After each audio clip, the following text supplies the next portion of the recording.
membantu. Saya kira temanya sekarang kita Pak Munir ada dan terus melibatkannya. Melibatkannya dengan wujud yang berbeda. Terima kasih. Assalamualaikum warahmatullahi wabarakatuh. Waalaikumsalam warahmatullahi wabarakatuh. Saudara, kemarin ada penyerbuan. Jadi dari hari Rabu banyak orang sudah begadang di sana segala macam. Sehingga pada hari Sabtunya, malam Sabtu lebih tepatnya, saya dan bersama beberapa teman-teman udah kecapean. Jadi kita numpang tidur di, tentu saja kita kesiangan, gitu ya. Bangunnya sampai sekarang juga kita bangun kesiangan. Bangun itu oleh suara gedebugan banyak orang, lari, teriak-teriak segala macam minta tolong. Jadi kita terbangun oleh itu dan turun. Memang halaman LBH sudah dipenuhi oleh massa dan oleh tentara juga Brimob. Ada bapak-bapak, itu udah siang, bapak-bapak tua begitu ya. Itu sedang dipukuli gitu, oleh aparat. Kita ini masih muda-muda dan cuma teriak, hei gila, biadab, sinting, oh segala macam lah. Cacian itu dari kebun binatang sampai Keramat Tunggal keluar semua. Kita ini loyo, gak ada yang bergerak. Dan pada saat itu Munir yang maju. Dia maju, ambil itu bapak-bapak, bopong, sampai beberapa jam kemudian kita tahu bahwa kelingkingnya itu terinjak oleh spatula aparat. Saya nggak tahu apakah kelingking itu telunjuk, maaf ya, telunjuknya terinjak. Saya kira remuk ya Mbak Siti ya. Sore lah, baru dia bilang sore dia sadar gitu. Lalu saya sama dia jalan ke rumah sakit Baruna pada waktu itu, tapi Baruna nggak bisa ngatasin, jadi ke rumah sakit PGI Cikini. Nah, kita itu bertahun-tahun kemudian kalau ingat itu jadi malu. Kayaknya saya lebih tinggi dari dia gitu ya, lebih kekar lah dikit gitu. Tapi Munir itu kan kecil, kurus gitu ya. Dia nggak pakai pikir lagi, langsung maju. Waktu itu tentu saja taruhannya adalah fisik dan nyawa dia juga. Jadi hormat kita untuk almarhum Munir dan keberaniannya. Saya kira begitu gitu. Ya, ini kisah guru. Tapi Cak Munir juga memperjuangkan untuk dihentikannya kekerasan terhadap perempuan. Gaungkan yang diperjuangkan oleh Cak Munir adalah hak asasi manusia yang sangat universal. Dan yang paling pribadi soal itu adalah perempuan, ibu kita, anak perempuan kita, pacar kita, kakak kita, mbak kita, tante kita. Komnas Perempuan, ada Andi di sini, mencatat 35 perempuan Indonesia menjadi korban kekerasan seksual setiap hari. Setiap hari perempuan Indonesia diperkosa, dicabuli, dilecehkan, dan bentuk kekerasan seksual lainnya.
Internasional yang Cak Munir memperjuangkan lagi-lagi memperjuangkan aktif.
tangan sekali lagi untuk si Poni.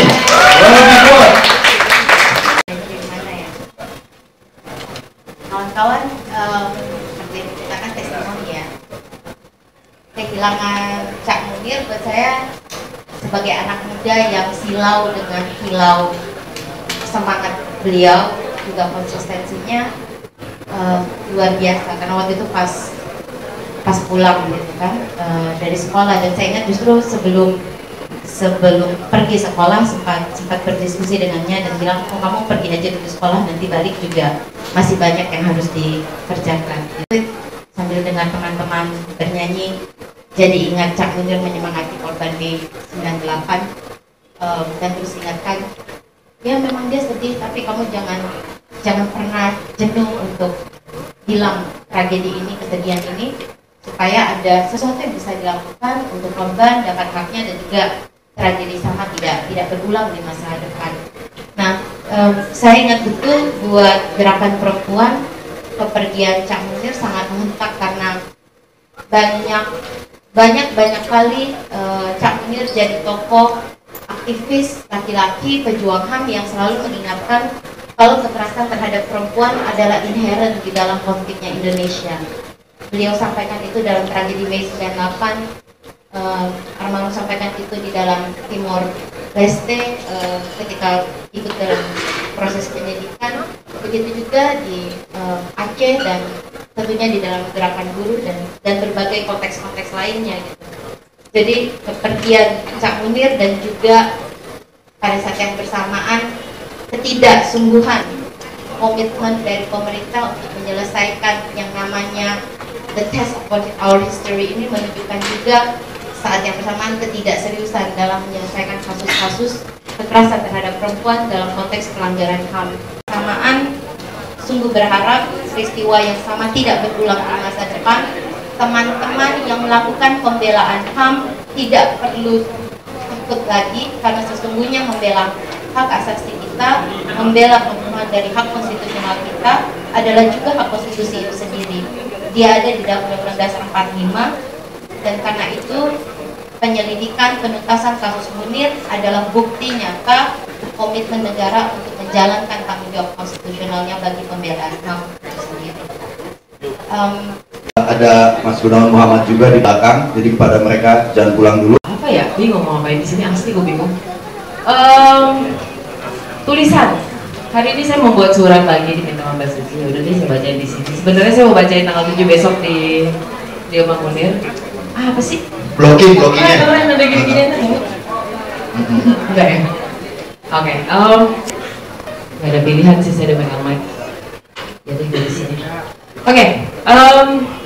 Setelah dibaca sama Mbak Suci tadi udah di-okein, jadi saya pede bacanya.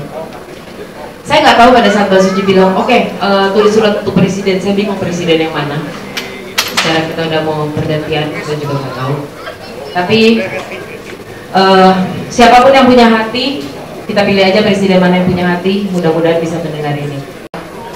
Bapak Presiden Republik Indonesia, bisa presiden terpilih, bisa presiden yang sebentar lagi 20 Oktober pergi, bisa presiden yang sudah selesai menjabat entah kapan. Presiden misalnya lagi semangat nyusun program baru ke depan, atau juga presiden yang udah lega, nggak perlu lihat muka kita ya, nggak perlu kita utak-atik lagi kan semua masalah. Bisa juga presiden-presiden yang sudah ada, tidak ada lagi di Indonesia atau di dunia ini, dan saya nggak tahu beliau lagi berhadapan dengan siapa. Mungkin malaikat, mungkin setan, mungkin nama surga nggak dibukain pintu, mungkin nama neraka juga nggak dibukain pintu, kita nggak tahu. Yang jelas, kalau mereka sedang ada di, kalau Bapak sedang ada di salah satu pintu itu, saya minta tolong. Bisa ditanya mungkin, ada penghuni nggak? Satu orang, namanya Munir. Mungkin kalau ajaran agama saya sih bilang kalau saya percaya Munir ada di sisi yang baik, dan saya percaya juga siapapun yang udah di atas sana mungkin nggak bisa menyeberang ke arah yang baik di mana Munir berada. Saya cuma bilang kalau saya barusan berbicara soal agama, apa sih artinya agama? Buat apa ya kita nggak pernah berhenti berdoa ya Pak, nggak pernah putus 5 waktu, nggak pernah lupa hari Minggu ke gereja. Tapi kalau kita memang tidak pernah melakukan apa yang difirmankan, ya saya nggak ngerti apa intinya. 10 tahun yang lalu ada satu orang, saya nggak sempat kenal, tapi kalau beliau tidak ada, saya juga nggak akan menjadi seorang aktivis hari ini. Dan saya cuma mau bilang, presiden yang baru, yang lama, yang terpilih, yang manapun deh, saya udah bingung presidennya siapa. Yang kita butuhkan sekarang ini bukan seorang presiden yang punya kartu nama tulisannya presiden. Saya nggak perlu orang yang bisa pakai dasi atau pakai baju batik. Saya perlu seorang lelaki yang jantan, yang mulut dan otak dan hati bisa dipakai berbarengan. Bapak Presiden yang baik, siapapun Anda, kalau bisa jujur sekali-sekali, membantu keadilan untuk hadir. Atau Anda akan, kalau Anda bilang oke, kita akan tagih. Kalau Anda juga jujur, Anda lagi, Anda bisa bilang tidak, saya tidak akan cari. Jadi kita juga tidak akan melakukan apa-apa. Tapi satu hal yang saya tahu bahwa keadilan nggak akan pernah hilang sih. Mungkin kita nggak akan temuin itu di sini, tapi Anda akan ketemu dengan pengadilan yang lebih tinggi di atas, di mana orang yang nggak pernah, malaikatnya nggak pernah nggak lihat, hukumnya juga nggak bisa Anda beli. Jadi either kita ketemu di sini atau di nggak bakal ketemu juga sih sampai kita bertemu di neraka. Terima kasih Pak Presiden. Siap, terima kasih. Terima kasih, Melani Subono. Tepuk tangan.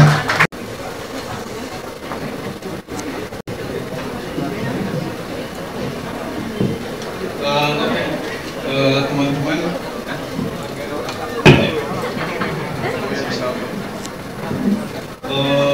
bagi dunia puisi, almarhum Munir adalah mistik. Dia mistik pengerian, dia mistik kehilangan. Dan bagi dunia bahasa, Munir adalah mistik keindahan. Ada banyak hal yang bisa dibayangkan oleh manusia sepanjang kita pertama kali memulai kemanusiaan. Tapi paling tidak ada dua hal yang sulit dibayangkan oleh manusia, setidaknya bagi saya. Pertama, membayangkan rasanya mati diracun. Yang kedua, membayangkan seorang perempuan suaminya meninggal diracun, bertahan 10 tahun dan membesarkan anaknya. Dua hal itu bagi saya adalah mistik tentang ingatan. Saya memberi judul, apakah kau masih percaya bahwa waktu menuju kepada jauh? Untuk Suciwati dan Munir almarhum. Oh, pernah ya dalam sunyinya kabut, sunyi pagi berkabut tipis di antara dingin dan susah hujan yang malas menyanyikan nada hening, redam kalbuku memburu kenangan yang kini tergolek di atas ranjang yang telah dibersihkan dari bau hujan musim lalu. Apa kau masih percaya waktu menuju kepada jauh? Bukankah telah kita pahami antara kita, waktu adalah kenangan fana yang menjelma labirin, di mana jalan yang kita tempuhi adalah awal setiap kepergian, dari mana kita sempat mencintai puisi dan bermimpi.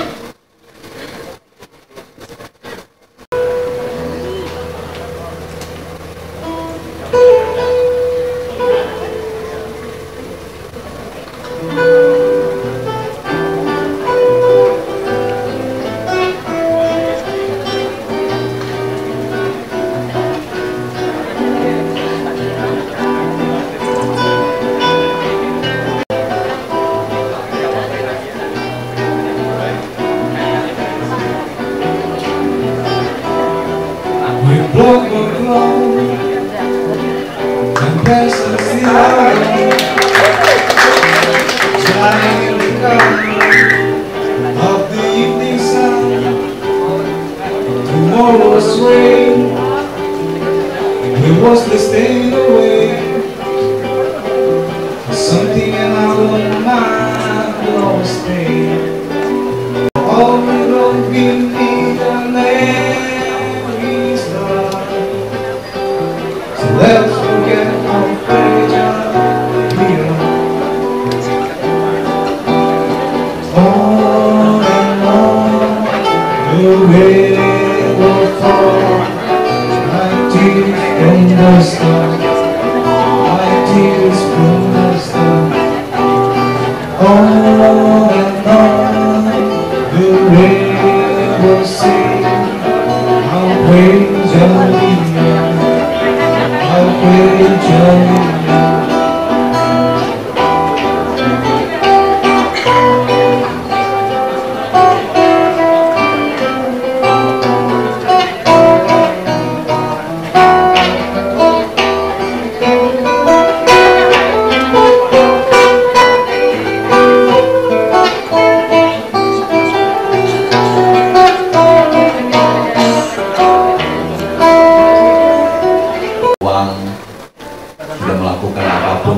Isu dan tentang HAM, saya bisa masuk DPR, dan hari ini saya betul-betul mencekam 3 minggu ada di Lemhanas.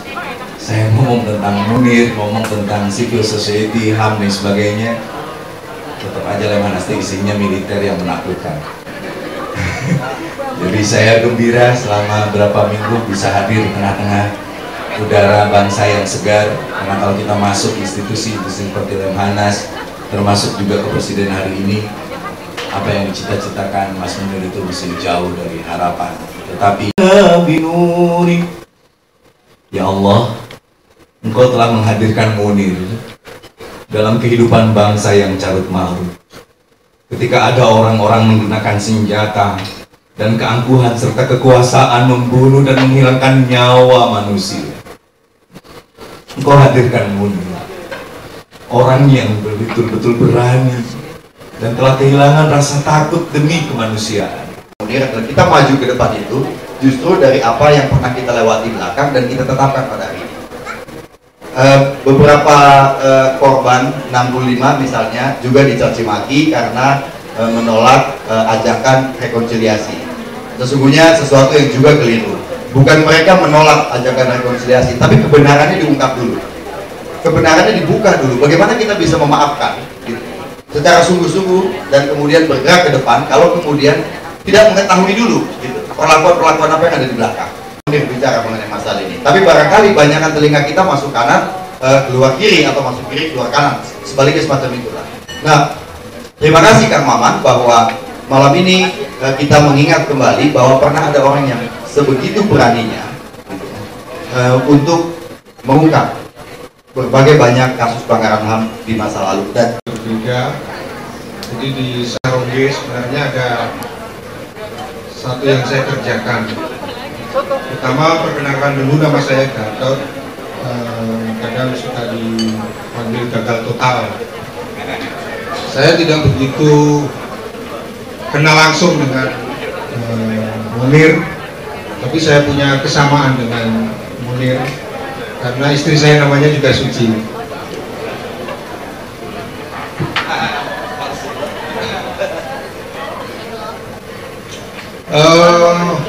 Dari tadi saya mendengar cerita tentang Munir, memang banyak pengalaman yang luar biasa, tapi satu hal yang saya tidak percaya itu bahwa kalau Munir dianggap tidak punya rasa takut. Saya yakin setiap orang pasti punya rasa takut, apalagi kalau sudah punya seseorang yang dicintai. Saya nggak percaya kalau dia tidak pernah memikirkan, apalagi akan meninggalkan. Kalau dia harus memilih, itulah mungkin sikap yang dipilih oleh Bang Munir. Salah satu ketakutan lain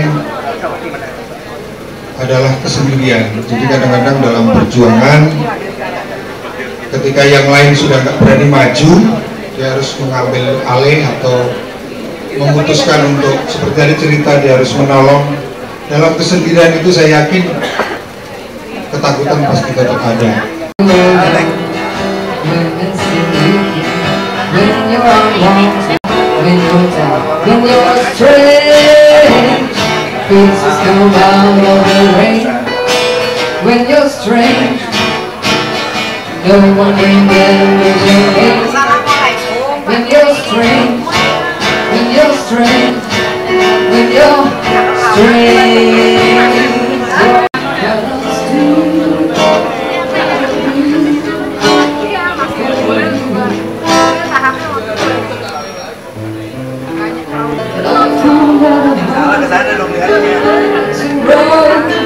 That leads to pain. I found out love so long. It was so long ago, but I still got a room for you.